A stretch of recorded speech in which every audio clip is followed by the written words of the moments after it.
Hey, Mystic Michaela spiritual family. Welcome to Know Your Aura with Mystic Michaela. Today, we are going back in time. Celebrity aura news of the 2010s. And with me, I have pop culture historian Scotty. Hey, Scotty. Hey, guys.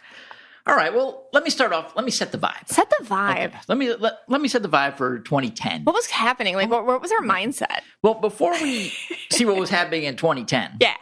I think we have to go back a little bit, a few years. We have to go back a few years because that kind of sets what's going on then. Okay. So and a lot of people might recall this, a lot of our listeners, of course, so they might remember it better than I do. But in 2007, you had the beginning of what was the Great Recession. Okay. That was kicked off here by the housing crisis. Basically, it was you get a mortgage, I get a mortgage, your friend gets a mortge, everybody gets a mortgage. Everyone got a mortgage. It was like, what's that Oprah thing where you get a car, yeah, you get a car, right? Everybody got a car. Everyone got a mortgage, Right? The banks were happy; they were giving out loans like candy. But of course, when you do that, eventually it's all going to come crashing down. Such a bummer. And it did, and George Bush was the man responsible. He was the president at the time. Mm-hmm. And so that crashed. Stock market plummeted. Housing prices plummeted. We eventually moved to Florida because of it, right? And then you have President Barack Obama gets elected. Right. So this is now that would have been 2008. 2008. He gets elected in 2008, November, and takes over in 2009. Mm-hmm. So that's basically what's going on at the time. That's the vibe, like a shift. It's a shift. It's kind of like we were just living real good. Yeah. And it just all it was like a bubble. And it broke. Yeah. And around this time. And I mean, you had all the other, history always repeats itself. If you tell me history doesn't repeat itself, that's ridiculous because it always does. What was going on in the Middle East? There was war in Gaza. Which is, they're on a ceasefire now. So in 2008, there's war in Gaza then too. Okay. We had COVID a few years back. Back then, people were terrified of the H1N1. The swine flu. My dad got that. We were very scared. Yes. I was teaching in Holland, New York at that time. Yeah. And we had a lot of meetings where we're like, what are you going to do if this breaks out here? Right. We're going to shut it down, blah, blah, blah. I was so scared because Bree was just a baby. I was so scared. But I think in that chaos of, of the recession and the housing market crashing, out of it came an explosion in technology. Okay. So this was the birth of like Instagram. 2010. Yeah. And again, I'm in like 2009, 2010, 2011 here. The ishes. Yeah. So iPads come out. This is a real boon of technology. Mm-hmm. Social media is just getting its footing. People are starting to go online and like the way we know it today, like influency and things. Starting. It's become it's like at that time, like I would probably be like, what's an influencer? Right. But other people probably be like, oh, I'm an influencer. I know what that is, but I was always behind. But yes, this is the beginning of that. Bitcoin is first established. If I can go back in my time machine developed by Doc Brown, I would buy some Bitcoin back then. I think 2009 Bitcoin came on the scene and everyone thought it was a joke. So that's what you have here. You have basically a new form of entertainment coming around, and at the same time, people are struggling financially. And then in comes a new president. And, he, I guess probably was elected with hoping that he would save the day. Yeah. The healthcare, if you recall, the healthcare system was real messed up then. It's still messed up now today. But back then, insurance companies could just drop you on, you put in a claim and then they say, oh, sorry, you're not with us anymore. Yeah, they'd get rid of you. Pre-existing conditions was huge. Yeah. You talked about postpartum depression the other day. You couldn't get insurance because I got dropped because I had that. Nobody would carry me. Right. Until he changed that. Right. So the Affordable Health Care Act, Obamacare, it was called, changed that. So, that was kind of the climate. The other thing is people were still kind of, angry. Like 9/11 still was in the back of people's mind. Okay. Until finally in 2011, Osama bin Laden was killed. Okay. So he, they finally got him. So that kind of put an end to that. And then WikiLeaks was a big thing back then. Oh yeah, I never understood that. Yeah, I think it was Julian Assange. He would get all this information that governments were hiding, and he was I don't know what he was, spy, hacker, whatever you want to call it. Okay. And he would always threaten to release treasure troves of information that's going to take down the world. Right. And in one of the WikiLeaks was all the stuff about the Iraq War that George Bush got us into. Right. And basically the big thing was it came out that there were no remember he went in there weapons because of mass destruction. He said there was weapons of mass destruction and they had to go into Iraq to get rid of that. But there were none. And it kind of came out that they knew that there weren't any. A lot of distrust. Right. And again, maybe people at this time are trying to look for those other technologies to... But we have that now, too. Yeah. There's a lot of distrust now, too. Yes. Yeah. Like I said, history does not change. Yeah. It does not change. So that's the time period. But the biggest thing that was going on, because this is Aura pop culture. Celebrity Aura news. Right. So that's what you're here for. Liven it up, man. Right. Let's liven this thing up. And it is award season, by the way. I watched 10 minutes of the Grammys a couple of weeks ago. I think I fell asleep. It was so boring this year. Right. Yeah, I don't even really have any complaints about the Grammys this year, other than it was dull. Okay. Obviously, Kanye took Jumanji way too far. Right. And made that, I don't know if he made her or she did, whatever, made her, basically wear nothing. Yeah. Obviously, they were listening to KYA for the Grammys. Okay. And that's just, you don't have to go that far. It's just a game. Okay? He'll be here all week, people. Okay, yeah. It's a one-man special, Scott. It's a game.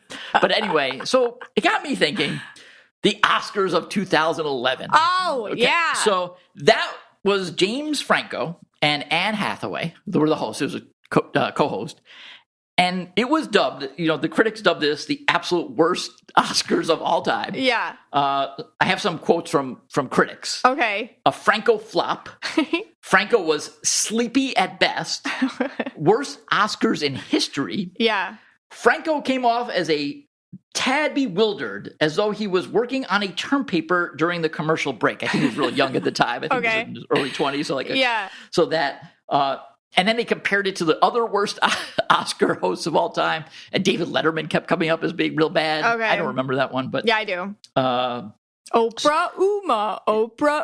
Yeah, I don't remember that. But some people know what I'm talking about. Yeah, so James Franco and then I guess after the Oscars, he threw a hissy fit when he heard the reviews and on a set of a movie or something. And he was a big mess.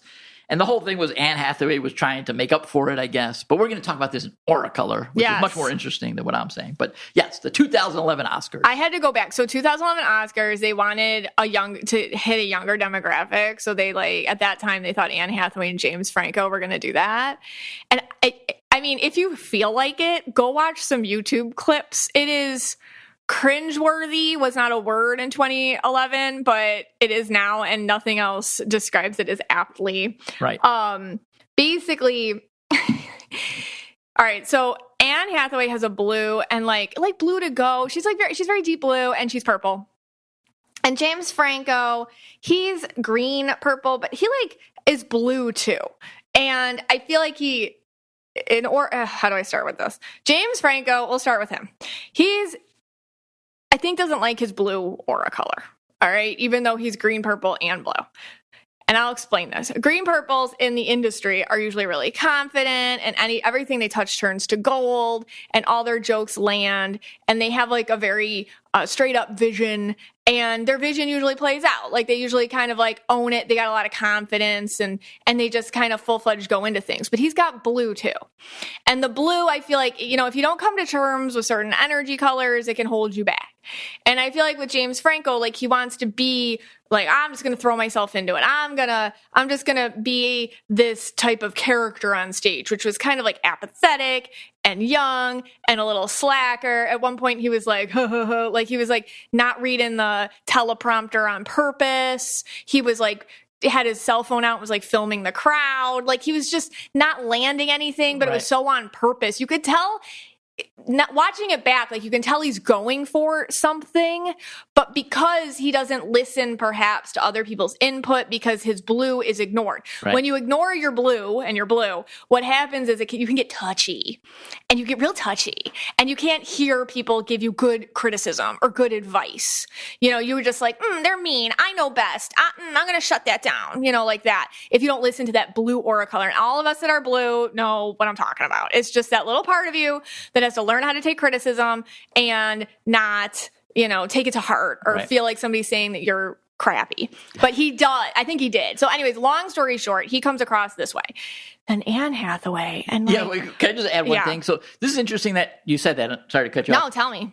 So I guess back, because, I'm a pop culture connoisseur. Yeah. Doctor. You're the doctorate of. Yes. So I guess they said backstage, because he was sleeping on stage. He was like this aloof character. And then backstage, he was living it up, they were saying. Wow. Like he was like. Probably thought he was killing it. He thought he was killing it. He was like super excited. Wow. They said he was like tweeting like a madman. Oh my God. He had like tons of energy. They thought he thought he was killing the game. Right. Actually, he did. Yeah. He thought he was killing it. That's what happens when you ignore an aura color. Yeah. Like he really ignores that blue in his aura. Yeah. And because of that. Right. And then days later when all the critiques came out, he lost it. Yeah. Well, because the blue is his, if you shut down a color, anybody, but in him, shutting down that blue is how he shuts down also any sort of input or reception from like real-time activities. Like the rest of us can do things and then we're like, okay, this isn't landing, this isn't hitting, okay, I got it. Cause I'm comfortable with like that feeling of like, oh, maybe I'm sucking right now is something that I'm comfortable with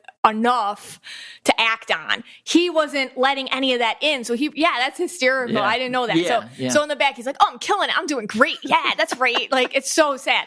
So anyway, so now Anne Hathaway, if you see her and you watch this, and being a lot of you are this aura combo listening, the purple, like blue, and it's just when somebody, she's very aware it's not landing. She's very aware the audience is like, okay, blink, blink. Right. This is weird. She's very aware that he's trying to be funny, but he isn't. She's owning all of him. She's owning all his responses. She's on stage trying to cover. Right. And the way that she's covering, and man, I've been there. She's talking real loud. She's laughing a little too hard. Right. Okay. Sometimes you do that on this podcast. I do. Yeah.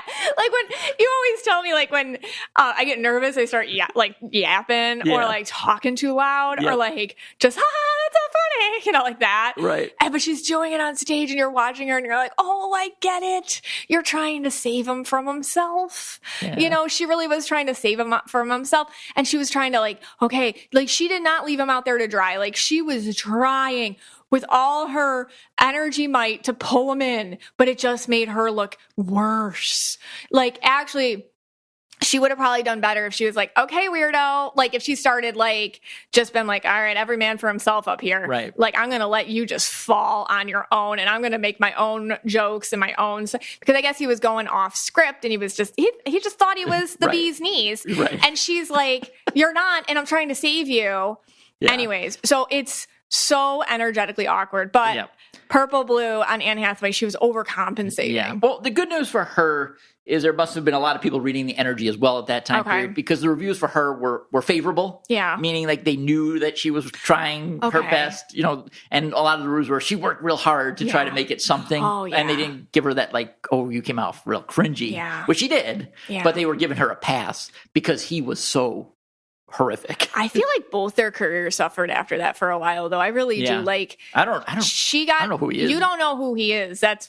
There you go. Yeah. Right there. And then I feel like, with her, she got a label of being cringy for a while. I think she's starting to, and she's not, I love her. And now she's going to be in Princess Diaries 3. Everyone's excited about it. You know what I mean? Like, so I feel like she had to work her way out of that a little bit. So most purple blues have probably been in this situation at some point. I think y'all know. Company party, you got to reel your and then you hate yourself. Other in or something. Or like a coworker or your friend. And I feel like you hate yourself after. You're like, why did I, crucify myself with them? You don't got to throw yourself on the fire with them, but that's what purple blues do. Right. I'll throw myself on the fire with you, and we've all been there and it sucks. All right. We'll do a quick break, but what would the 2010s be without a Charlie Sheen meltdown? Hey, Scotty. Hey. What are we doing for Valentine's Day? Well, I got something planned. Oh. But before we do anything, I got to prep. You know what prep means? No. I take out my Lumi. Get it all everywhere. Okay. Come on. I'm being serious. You do love your Lumi. I do. It's a big night. It's a big night. It's Valentine's Day. It's really nice of you to make sure that you smell real good for me because, you know, Lumi is a whole body deodorant. It's safe to use anywhere on your body. I mean, your pits, your under boobs, your thigh folds. I mean, you name it, Lumi's got it. It's created by an OBGYN who saw firsthand how normal BO was being misdiagnosed and mistreated. And it's clinically proven to block odor all day and control odor for up to 72 hours. And all their products are baking soda free and paraben free, and it's pH balanced for safe use below the belt. Lumi's starter pack is perfect for new customers. It comes with a solid stick deodorant, a cream tube deodorant, 2 free products of your choice like mini body wash or deodorant wipes, and free shipping. As a special offer for listeners, new customers get 15% off all Lumi products with our exclusive code. And if you combine the 15% off with the already discounted starter pack, that equals over 40% off their starter pack. Use code AURA for 15% off your first purchase at LumiDeodorant.com. That's code AURA at LumiDeodorant.com. Please support our show and tell them we sent you. Smell fresher, stay drier, and boost your confidence from head to toe with Lumi. Hey, Scotty. Hey, guys. All right, so we're going to start with Charlie Sheen. Yeah. Now, I have to issue an apology. I am going to issue an apology to all our listeners right now that we have never talked about Charlie Sheen on this podcast. And we've been doing this for, 5 years now? Yeah. It's just basically a sin. There's so much good stuff here. I forgot about him. I went through the history of Charlie Sheen, and if you want to laugh, it's sad, but if you want a good laugh, just go through it. It's so awful it crosses into really funny. Right. You know, look, it is a sad story, of course, because, you know, there's a lot of drug use and abuse and domestic violence and stuff. No, but it's some bad. Of his quotes that he says to people, like in public, are just hysterical. Well, all right. So it really, for Charlie Sheen, it started in 1995, and I'm not going to go through everything here, but basically at that time I guess he was proud of it that he was at the Hollywood Madam at that time, who was ran I don't know what you call it, prostitution for celebrities. Oh. And he basically was with many, many, many women there, and he, basically would, I don't know. He basically got caught, I guess. Okay. Doing, with all these women. Okay. Like in the black book there. Yeah. Like he was in the book. That kind of what started it all. Like he was a very regular customer. Gotcha. Okay. Not like just a one-time thing. Like, he was there all the time. It's a regular. Yeah, he's a reg. Okay. So there's that kind of started. Everyone's like, "Who's this Charlie Sheen?" Right. That kind of started the ball rolling. A lot of Jumanji going on in 1995 for Sheen. But then, you go through his rap sheet, and it's like constant going to jail. Yeah. Assault, overdosing, going to rehab, in rehab, out of rehab, back into rehab, right. Rehab again. Divorcing, Denise Richards, I think was one of his famous wives. Yeah. They got divorced in 2006. Arrested again, 2009, 2010, he's arrested again.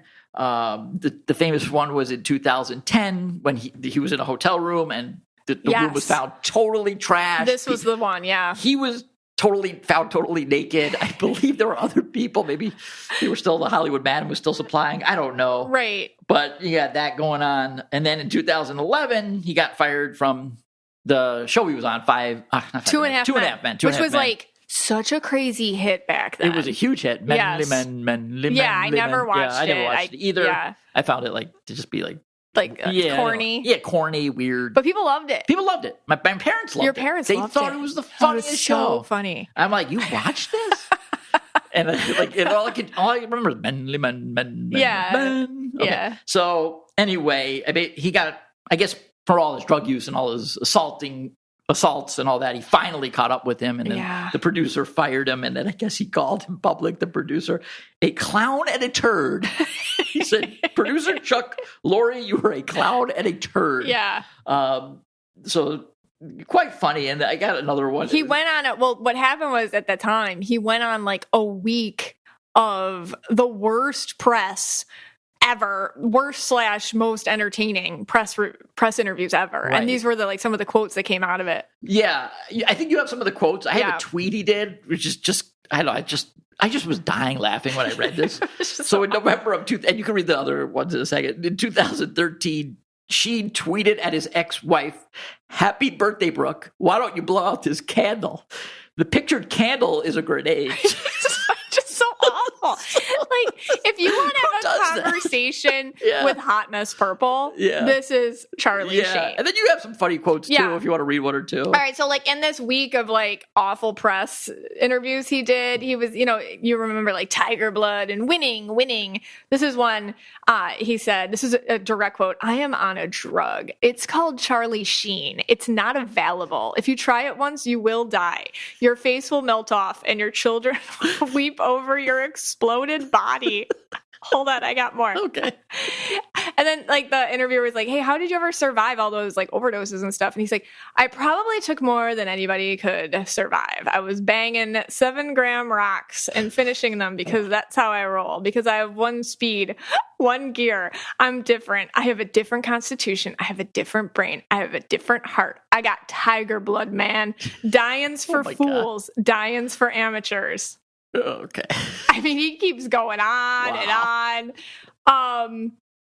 Yeah. So, all right. So Charlie Sheen. All right. So, obviously we've mocked him a little bit here. Poor Charlie. Poor Charlie. We're sorry. Okay. But now let's get into what's going on with his aura. All right. Now, here's the deal.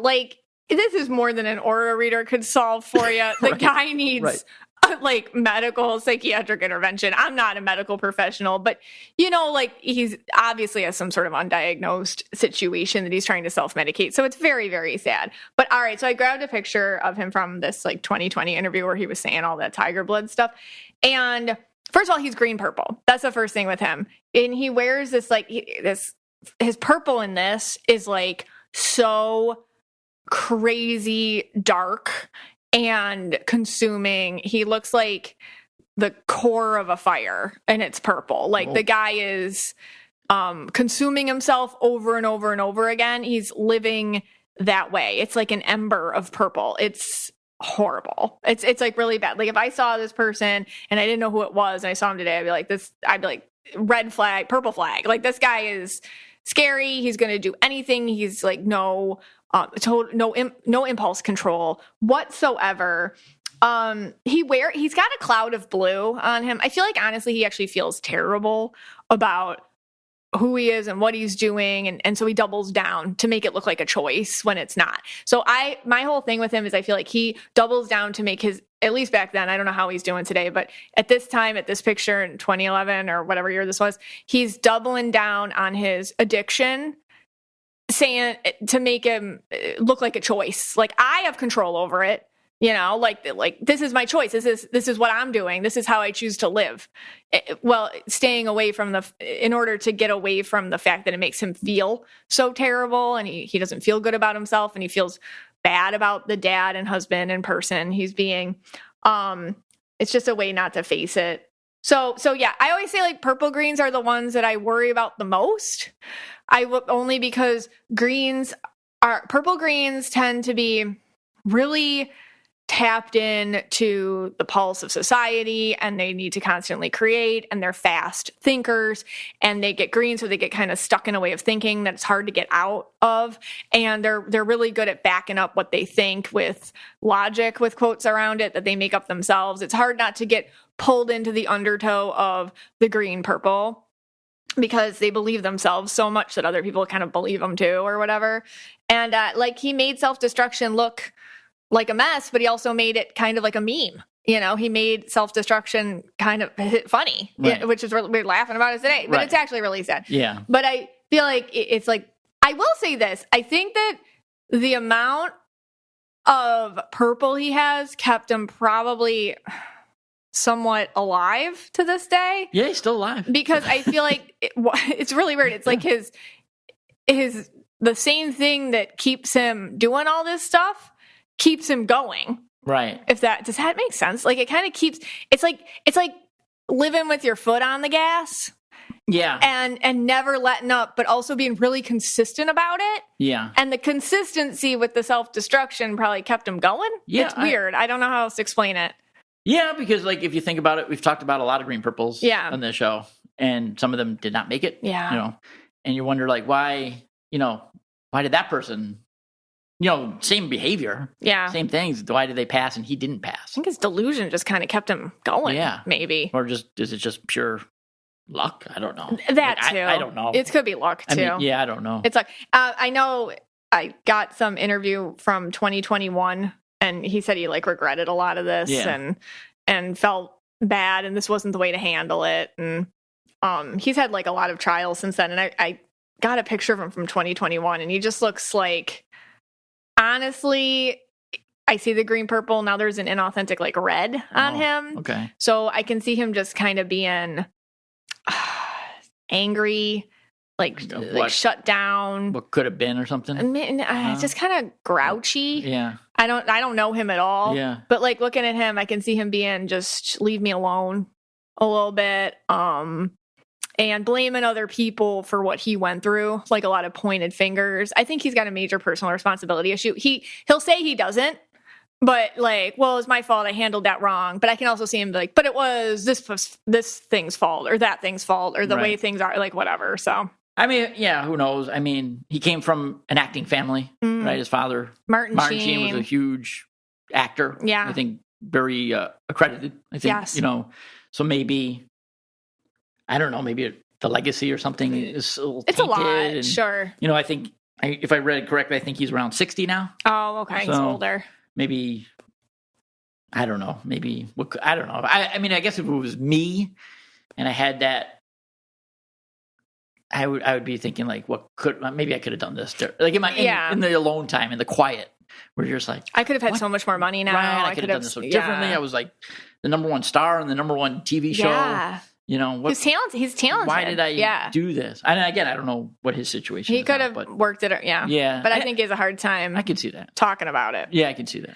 Well, on to something a little happier. Yes. After that this was 2011 was when Prince William and Princess Catherine got married. Oh. And that wedding, oh my gosh, you don't remember, Scott. I do not remember at all. But that took over my day that day. The day they got married, yes. And I remember I was on the phone with my best friend and we were like, oh my God, look at her dress. Oh my God, look at the flowers. Oh my God, look at that. Like we were so excited about it. It was all over the TV all day. I remember Brie was really young and we were watching it. I mean, that was like the event of that time. This was before Harry and Meghan. Obviously, this was before Meghan even existed. But all right, so Prince William is green blue. I've talked about the royal family before, but just really quick. He's green blue, and I feel like he's just really suited to the monarchy vibe, being green and blue, and that kind of is just like his grandma. Queen Elizabeth was green blue, and then Princess Catherine, she's like blue to go purple. So I feel like she just has got that likability quality. People just tend to automatically feel her vulnerability, and everybody kind of liked her, and she was vulnerable without being too much, maybe. And, for that vibe or the constriction of what that was. So anyways, if you recall, that was like a big deal and everybody she had the most beautiful dress and everybody wanted to look like her. And it was like a whole thing. Okay. Yeah. Very interesting. I did not know anything about it. Yep. And you didn't care. And you thought it was crazy.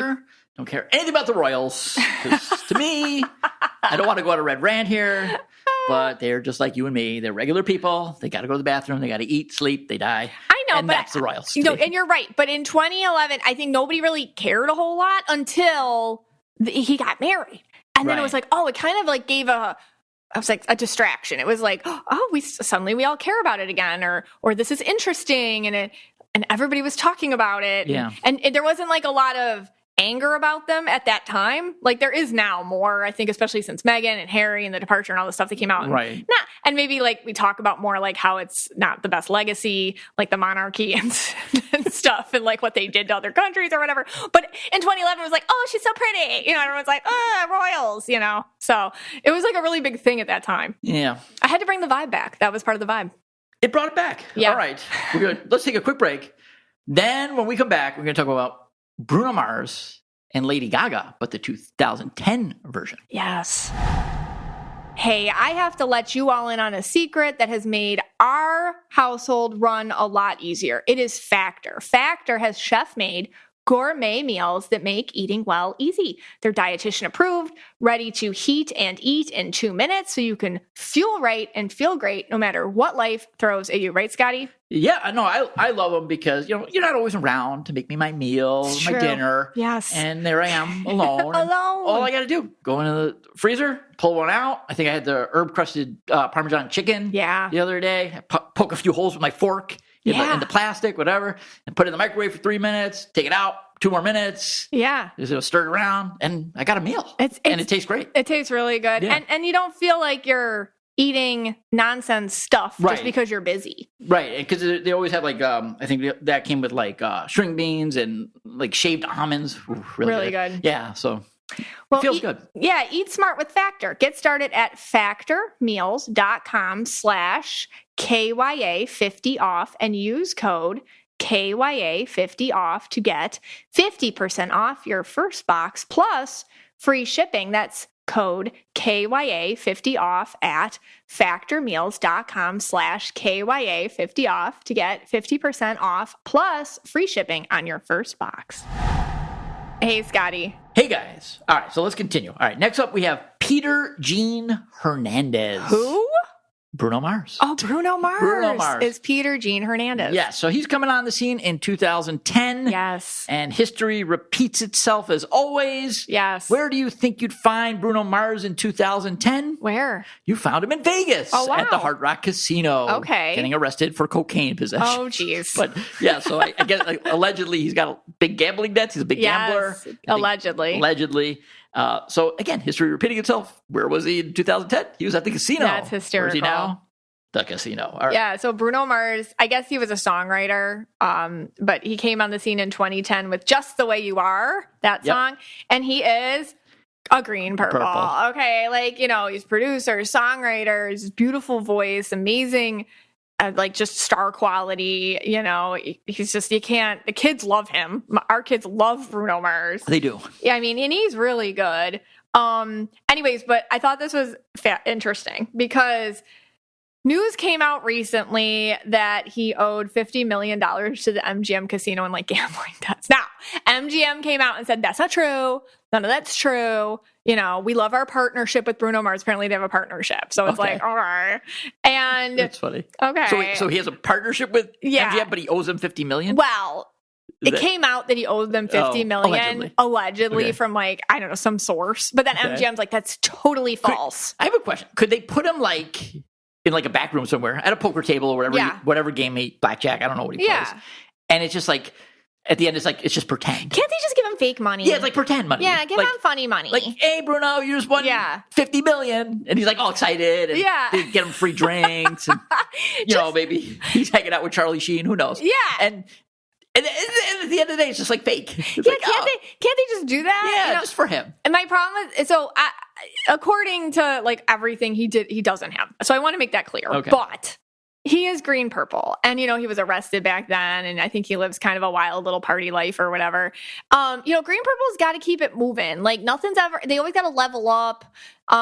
They always have to do the next thing. They always have to kind of live a little on the edge. They're really smart with the green. So I can see gambling being a huge, interesting thing to them. They're purple. They're risk takers. They like to be creative again with the gambling and addiction at all. And green purples are just the combo I hate the most. That makes me so nervous. And I should really do an episode on addiction and how it affects different aura colors. But I would say it's hardest to deal with a green purple in addiction. I would say that's the hardest. Anyways, so I think it's interesting that he's got that green purple aura. He's such an amazing performer and creator, but he's been getting into this green purple trouble since 2010.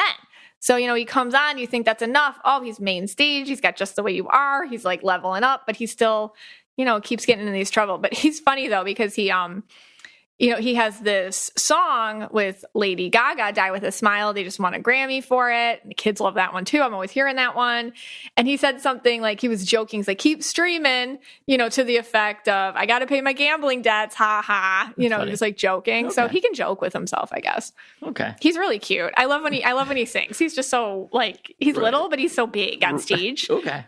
All right. Well, next up we have Stefani Joanne Angelina Germanata. Who's that? That is Lady Gaga. Oh, what do they have in common, those two? Yes, what?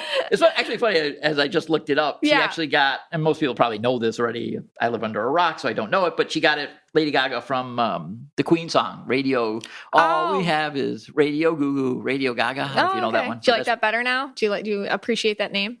Yes, it's okay. She's cool. I'm sure she, at this point, you want to drop, Mystic Michaela. I know, yeah. Lady Gaga. I think I'd want to drop it at this point. Lady Gaga. Give me a better name. I know, and she's all in these movies. She's like a serious actress now. Then we got to call you Lady Gaga. I know. It's kind of good for the 2010. Whenever she came on the scene before. Is it Stephanie or Stefani? How do you spell it? Stefani. Stephanie? Is that Stephanie or Stefani? Somebody out there. Someone will tell us. You guys will tell us, won't you? All right. Yes, they will. So, but Lady Gaga in 2010, it was the meat dress. I do remember that. At the VMAs. She came out wearing a dress completely covered in beef, from head to toe, her hair, her outfit, her shoes. And everyone was like, oh my God, the meat dress. Look at her. What is that? What statement is she making? Whatever. Okay. So Lady Gaga is purple, blue to go. Her purple's real floaty. It's hard to kind of see her or grasp her. I feel like she does it on purpose with her energy. Now, I think this is interesting because Chappell Roan, we just had the Grammys and she was in this, her outfit theme was very drag queen, I would say, / Renaissance painting / Renaissance fair. Anyways, my whole thing with her was, I feel like with Chappell, and I'm going to make the comparison. I feel like Chappell Rowan, she wants you to look at her. She wants you to look at her so hard that you don't see her like that. Okay. And I feel like Lady Gaga did that back more when she was first coming onto the scene. She's she would make all these entrances and have all these wild costumes, and the whole thing was what's she wearing now? What's she gonna do? How's she gonna outdo herself? And she did it. She always look. But the thing was, look at me so hard, you don't see me. Right. And I think the big thing with Lady Gaga is, I don't know if any of you have noticed this. This is just, I can't tell if this is energetic or this is just me. Her aura to me is so hard to pinpoint. She moves it so much. I feel like she has amazing control over her energy. It feels hard to know her or know what she's going to do next or understand her. She makes a lot of space for her fans. She makes a lot of space for her art. I feel like that she's kind of shy about who she is in it, though. So her and Chappell is turquoise purple. Okay. Lady Gaga is more blue to go purple, but I think they share that quality. Look at me so hard, you can't see me. You just see what you kind of end up confronting yourself when you're like, why does that bother me? Or why don't I like that outfit? Or why am I having that reaction? So very much art. Yeah. Why do you think they did that? Or why do you think they want, or why are they doing that now? I think Lady Gaga was doing it less. Yeah, she's doing it less now. Yeah, because I remember, what's that movie she was in with Bradley Cooper? Oh, A Star Is Born. A Star Is Born. And I was like, who? That's her? Oh, because I was so used to her with the costumes and the the meat dress and the all the makeup, and she didn't even look like a person. She looked like some, In that movie, she's but a then person. in this movie, you're like, oh, she looks like just a regular person. Yeah. And of course, Bradley Cooper, who people say you look like. Yeah, exactly. Ever since the hypnotism. Right. So, yeah. You got to go back to That's episode a deep joke. Yeah, first 10 episodes. Deep KYA. But so, what do you think changed? And did Lady Gaga just? I think she's mature. Did she find herself? I think she's more comfortable with people seeing her now. Okay. I think she's more comfortable with people seeing her as herself. Okay. I feel like she got to a point where so going into this world, being like Chapel or being like Lady Gaga, they don't have like a logic color. They don't have like a logic energy color. So I feel like they had to get creative with how to make boundaries, both of them. And I feel like that's like a trick in the book you could use, where it's like, okay, I'm going to be so actually attention seeking, like with quotes around it, or I'm going to make myself be such a center of attention that I direct your eye to what I want you to see. But you're not seeing them. Right. You're seeing what they want you to see. And ultimately you're seeing the reaction in yourself. Every single person is. So I thought so back to I think it was 2010 with the meat dress. I think it's really interesting because people are like, ew, or is she making a statement? Or like, what is that? Or is this like, the confusion about it was great because nobody's looking at her. They're just looking at whatever this is making them think about. And I don't think she has to do that anymore. Like she's okay with people looking at her or paying attention to her or calling her out or whatnot. But I was thinking, how interesting would it be? Because back then, she's wearing a whole dress of meat. And if somebody did that today, oh yeah, what would the difference be? I think that's actually the difference between these two is just the time in which they started. Because if Lady Gaga had done this, let's say she was just coming on the scene today, and she did the meat dress thing, or she gave a weird speech at the Grammys or whatever, she'd be getting such hate on social media, which she probably, at that time, maybe some people were hating on her, but she didn't get that kind of hate because she didn't have that, right? Yeah. And I think Chapel Rowan, I think she gets a lot of hate. She gets so much hate. I think people like her, but she also gets just as much hate. Yeah. Because of what she's doing and saying, and like you said, she's directing us one way, and not showing us the real her. But I guess she's going to have to find that at some point to maybe stay. I don't know. Yeah. It's like when can I look at you? Right. When can we see who that person is? When can I see you, Chapel? The person from the Midwest or whatever she calls herself. Yeah. Yeah. I just think it's a tactic when you don't have a natural boundary. Right. So interestingly enough, even though this is not 2010 related, Gracie Abrams, I have to talk about her for 2 seconds, even though she's definitely not baby. Scott's red ranting. But she's purple blue to go too. But I noticed something, and I did an aura doodle about this on my Instagram, and I'm an aura nerd, so I have to talk about it. She has no boundary either with her energy, but she on the red carpet, she was so this is me. Her aura was so here I am.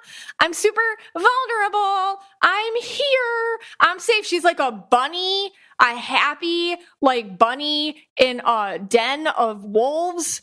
And you're like, Gracie, why is your aura so safe and fluffy and bunny looking and super happy and no problem? And I think that's because she's got a team around her. Okay. And the team feels like that's what's keeping her safe. It's like she's got this whole bubble put around her, probably by Daddy. J.J. Abrams, director of Star Wars. She's got a big old, I'm sure it's a yellow, red, green, or a bubble around her. And she can just be her bunny, happy, fluffy self with her aura just out. She doesn't have to do stuff like that. Right. Anyways, I just thought that was interesting juxtaposition. Wouldn't it be nice? Okay, let's take a quick break. We're going to come back with one of my favorite movies of all time. Yes. Twilight. We here have an exclusive deal on home air filters from Filter Easy that you're not going to want to miss.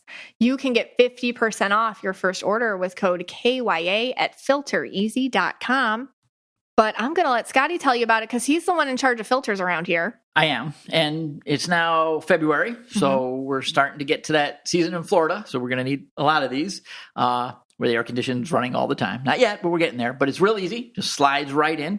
What I love about it is there's no cardboard with it. That's my big problem with the other filters, the cardboard. So this one just slides right in, nice and easy. No cardboard, doesn't get stuck up in the machine and stuff like that. So that's real great. And it just showed up on my door. So that's even better. I can't stand going to the supermarket or grocery store, whatever you guys call it, and buying one because it's all flimsy. It's a pain in the neck. But hey, working great. Well, this podcast is sponsored by Filter Easy. It's 2025. When was the last time you changed your air filters? Many homeowners don't remember, don't have time, can't find the right size filters. Well, Filter Easy makes changing your air filters effortless. The Filter Easy subscription service delivers the right filters to your door right when you need them. Finally, a subscription service I finally want to subscribe to. And right now, you can use my code KYA and you can get 50% off your order plus free shipping forever. Filter Easy takes care of your air filters so you have time to take care of everything else. Head to filtereasy.com/KYA and use code KYA for 50% off your first order plus free shipping forever. Once again, that's filtereasy.com/KYA for 50% off your first order plus free shipping forever. And make sure you use my promo code KYA so they know I sent you. Hey, Scotty. Hey, guys. All right. So let's talk about the Twilight series. Oh, yes. In the 2010 era, this was it. There was movies. It was like a mania, it was crazy. Craze. It was, you were either team, I believe, Edward. Yes. Or team Jacob. Yeah. I think Edward was, which one? Robert Pattinson, the vampire. And then Jacob was Shark Boy. Yeah. What's his name again? He was Taylor Lautner. The ex of Taylor Swift. Correct. Well, I'm getting good. Good. Look at you. All right. So this was just a phenomenon. I did not understand. I saw two of them, I think, 2 or 3 of the movies. The first one I saw, it was so depressing. Yeah. And then I saw like movie 3 or 4. I walked out, I believe, for a while. I fell asleep. You know, it was real bad. But I do recall people being totally obsessed with this stuff. Yeah, including me. And, oh, yeah, you were. I read all the books, I think, when I was pregnant with Brie. And then I had the movies were coming out, and I was on board. Like, everyone, it was the year of the vampire. There were so many vampire things. Right. Vampire Diaries, too, and all that. And I was like, oh, my God, Twilight. It was so good. And what's crazy is, okay, so Robert Pattinson and Kristen Stewart, so Edward and Bella, the love interests in these 5 movies, were dating in real life, which just made all of us like parasocial relationship book nerds like lose our flippin' minds over it. And I assume they met on the set of the first movie. And this is where auras come into play. Okay. So the movie itself, the book itself, I mean, I watched it again. My daughter, our 15-year-old, read the series because she's like, I'll do it, fine. And she's like, Mom, these are so stupid. And then we were watching the movies and she's like, I can't. And I'm like, they're very problematic. Yeah, no, they are. They're very problematic. I recall you did the same thing to me. I think one of our biggest fights of that era was that you wanted me to go to another one of them and I refused. And I'm like, you go with your friends. I am not going to this again. I know. Do you remember that? Yes, yeah. I know. That was before I was okay with like just going by myself to a movie or something. I think you've got a couple friends to go with you, but I just wouldn't go. You dragged me to a couple of nights. Okay, fine. You just really had to air that grievance. I sure did. I've held that in for like 10 years. I'm sorry, Scott. It's okay. I forgive you. All right, back to their auras. Back to their auras. So what you have to understand about this movie series is it was just kind of the book and the movie and the premise. It was weird. Okay. And I would say that the only reason why these books worked was because of the chemistry of the actors. The chemistry was so spot on and real. And I feel like whoever made this movie knew that, listen, we got to get these kids just to like actually fall in love or something. And that's what happened. Yeah. So, and I think it helped that, and they didn't realize, I'm sure they were doing this. They got a bunch of indigos to act. So Robert Pattinson, he's indigo purple. He wears a little green.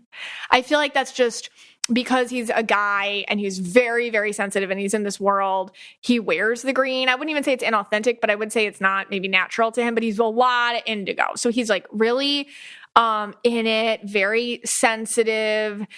He's very connected to the people around him. He's got that kind of mysterious vibe. He's very Edward Cullen in real life too. You know, he's kind of like, well, whatever, right. You know, and but he's also funny. He's got kind of a snark about him.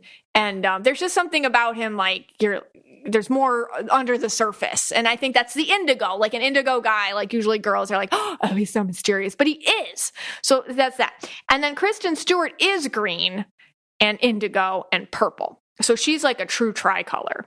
So same thing with her though, but she's more green. And the green is more kind of strong on her and solid. So I would say with her, she's got kind of maybe more protection in a way and a little bit more perspective kind of. But I do feel like they just threw their indigo and their purple together and were just like, whatever, on some subconscious level, let's just go all in. And I feel like that's what happened. They went all in and it worked. It made... Obviously, I don't think they paid these people enough because it made Yeah. If you put other actors in there, I don't think it would have worked. Okay.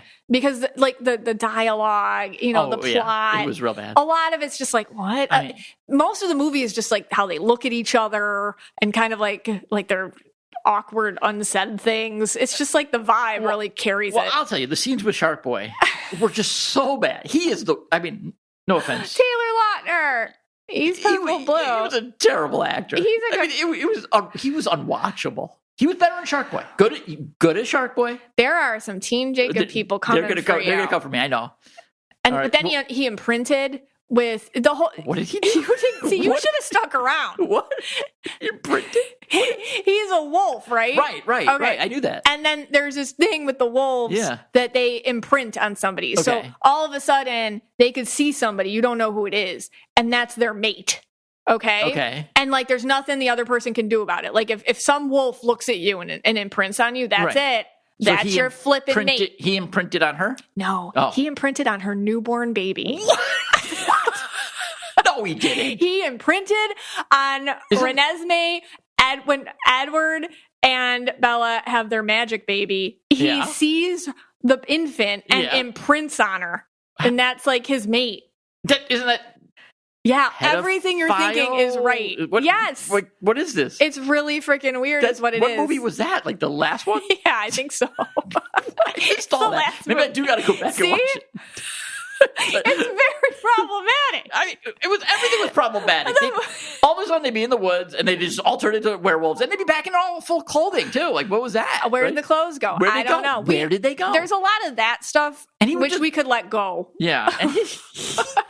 I don't know who gave him the lines, but they were bad. He was bad acting. All right. But I do. The Team Jacob girlies are coming for you. Well, I'll take the Swifties, right? Don't the Swifties don't like him? Swifties, you're on my side. No, they like him. Oh, they do because they're the same name.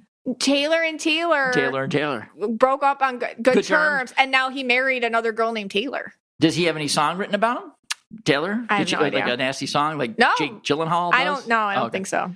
I will say I do agree with you with Robert Pattinson and Kristen Stewart. Like there was something like they weren't acting. They're like magnetic. Yeah, I agree with that. So what happened in real life though? I guess they dated from 2009 to 13. Yeah. 2009 to 13. And they both like could not handle, I think, the scrutiny of the relationship being as indigo as they are. Indigos are very private. They can feel other people's feelings as their own. And I cannot imagine how weird that was that people were so invested in their relationship, like real creepy. And then she had this like 2012 infidelity scandal with, she was working on another movie. And I guess she had some sort of affair with the married director. Of course, she got all the crap from that and he didn't, but whatever. Of course, that's how that goes. I feel like though that was her purple bomb. I feel like at that time she was like, I can't do this anymore. I got to get out of this. I can't. But then they rekindled. She said she was sorry, blah, blah, blah. But then they broke up eventually anyhow. So I took two quotes about what they've said about their relationship because I thought they were both just very indigo. So the first one, Robert said that the hardest part of this relationship was talking about it after. And he said, quote, because when you talk to other people, it affects them in ways you can't predict. And man, if that ain't indigo auras will not tell you what's going on with them because they don't need to feel your reactions to what they just said. It's like feeling it twice because they're already feeling their own stuff. Now they're telling you something and they're feeling your reaction to what you just said. And that's super flippin' stressful. That's why a lot of indigos have a hard time going to therapy. And like a lot of indigos have a hard time like telling people about their problems. And I feel like Robert just said it best. And then Kristen Stewart said about the relationship, quote, it wasn't real life anymore. And that was gross to me. It's not that I want to hide who I am or hide anything I'm doing in my life.